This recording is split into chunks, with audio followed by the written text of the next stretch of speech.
gemes banget itu videonya.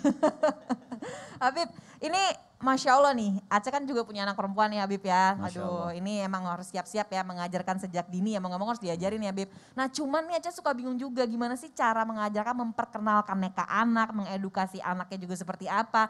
Kadang kan bingung metode mengajarkannya seperti apa kan Habib, karena kan anak-anak kan suka takutnya salah menyerap informasi juga nih. Nah ini niatnya tuh gimana sih antara perempuan dan laki-laki, berbeda apa enggak nih Bib? Dan bagaimana sih supaya mereka tuh mengenal mandi junub itu seperti apa? Mohon izin Habib, silahkan. Baik, izin Ustaz Maulana, Syam.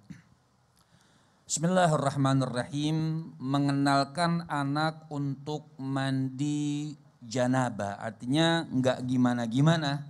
Karena ini suatu kewajiban sama seperti sholat. Sholat itu umur 7 tahun kita sudah disunnahkan itu anak untuk melakukan atau mengajarkan sholat. 10 tahun bahkan tidak sholat dipukul, tapi dipukul bukan pakai rotan. Nabi mengajar cuma pakai jari aja gini. Nah, gitu artinya bukan ditampar atau segala macam. Jadi memukul ini kan Islam ini Masya Allah sangat rahmat dan sangat kasih sayang.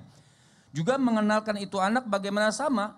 Ketika itu anak umur 6 tahun, 7 tahun sudah mulai dikenalkan, oh seorang perempuan nanti akan dari Bani Adam nanti akan keluar darah haid.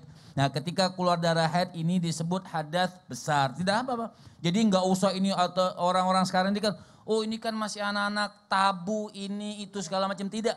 Ini keuntungannya buat dia, hasilnya akan buat dia supaya dia tidak nanti kaget kok bisa keluar tiba-tiba keluar darah, bisa keluar darah haid. Jadi memang makanya dari kecil kadang-kadang anak-anak belajar fikih. Dari fikih itu sudah diajarkan tentang hadas kecil, tentang hadas besar, itu sudah diajarkan bahkan umur 5 tahun, 6 tahun sudah diajarkan ini hadas kecil, ini hadas besar, seperti itu. Jadi tidak ada kata tabu untuk mengajarkan anak-anak kita, harus jelas dan gamblang. Apabila nanti datang umur 9 tahun, paling kecil anak itu umur 9 tahun buat perempuan, itu sudah bisa keluar darah haid. Nanti ketika keluar darah haid, suci daripada darah haid, itu harus mandi janabah. Apa itu mandi janabah? Mandi mengangkat hadas besar. Bagaimana tata caranya? Nah kita ajarkan. Seperti tadi Ustaz Syam sudah sampaikan, Ustaz Maulana sudah sampaikan, ada 2 kewajiban. Ta'aniyah wa ta'mimul badani bilma. Ta'mimul badani bilma. Artinya yang pertama tadi Ustaz Syam menyampaikan niat wajib. Dan yang kedua apa? Meratakan air ke seluruh badan wajib. Ajarkan sama dia pelan-pelan. Bahkan boleh dipraktekkan. Tapi kita yang niatin. Atau dengan bahasa Indonesia, nawaitul ghusla li raf'il hadatsil haid lillahi ta'ala. Jadi memang berbeda antara laki-laki dan perempuan kalau untuk haidnya. Tapi kalau untuk mandi janabahnya sama, li raf'il hadatsil akbar. Jadi sama kalau buat mandi janabah buat laki-laki dan perempuan. Tapi kalau buat haid ditambahkan li raf'i hadatsil haid, mengangkat hadas dari suci dari darah haid karena Allah Subhanahu wa taala. Ajarkan sama dia pelan-pelan supaya anak perempuan kita mengerti, oh inilah ajaran Allah yang dibawa oleh baginda Nabi besar Muhammad SAW. Salah kalau kita mengajarkan kalau dia sudah dewasa baru kaget. Bahkan kadang-kadang subhanallah orang tua tidak peduli.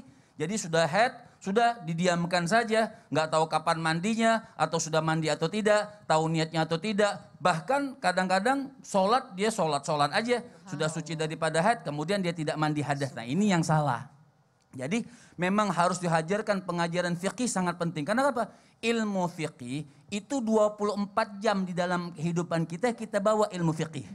Bagaimana wudhunya, bagaimana hadas besar, seperti orang mau berwudu. Boleh nggak saya berwudu sebelum mandi hadas besar? Silahkan boleh, disunahkan berwudu sebelum mandi hadas besar. Kan seperti itu, nanti insya Allah dibahas oleh guru-guru kita. Jadi anak kecil walaupun masih kecil sudah kita ajarkan. Nah ini ada mandi janabah atau mandi hadas besar. Kalau nanti sudah haid atau sudah keluar darah. Oh begitu Bu, pasti dia nggak mungkin begini, begitu, enggak. Memang sudah digariskan maktub dari Allah Subhanahu wa taala, anak kecil yang perempuan insya Allah kedepannya akan keluar darah haid. Nah diajarkan mandi janabah dan caranya aku niat mandi janabah, mengangkat daripada hadas haid karena Allah Subhanahu wa taala ajarkan. Nah setelah itu nak ratakan air ke badan. Sedikit menambahkan Ustaz Syam tadi, meratakan air ke seluruh badan. Ada orang yang mandi nih, mandi baru sedikit doang pakai sampo misalnya atau pakai air busa, Dia mandi sudah langsung dilap aja, nggak sah.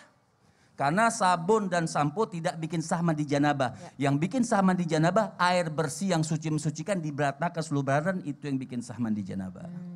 Jadi emang benar-benar harus detail juga ya Bib ya, maksudnya diguyurnya tuh airnya Iya, benar-benar tapi sampai ke nggak sela-sela. sulit seperti orang perempuan. Oh saya malas mandinya, misalnya Iya. udah diajak berkumpul sama suaminya. Oh saya malas mandi, nggak harus malas. Yang penting rata, nggak harus sampo, nggak harus sabun. Yang penting rata. Oh, Masya Allah. Wah ini pelajaran banget ya, jadi tahu. Masih malas gak, Ca? Aduh jadi langsung malas. enggak lah, aduh Masya Allah. Ya jamaah ini luar biasa ya, jadi justru jangan merasa itu hal yang tabu ya diajarkan ke anak, justru harus dari sejak dini supaya nanti anak juga nggak kaget dan kita harus menceritakan, menjelaskan bahwa inilah kodrat perempuan seperti yang tadi Habib jelaskan. Masya Allah, terima kasih banyak Habib.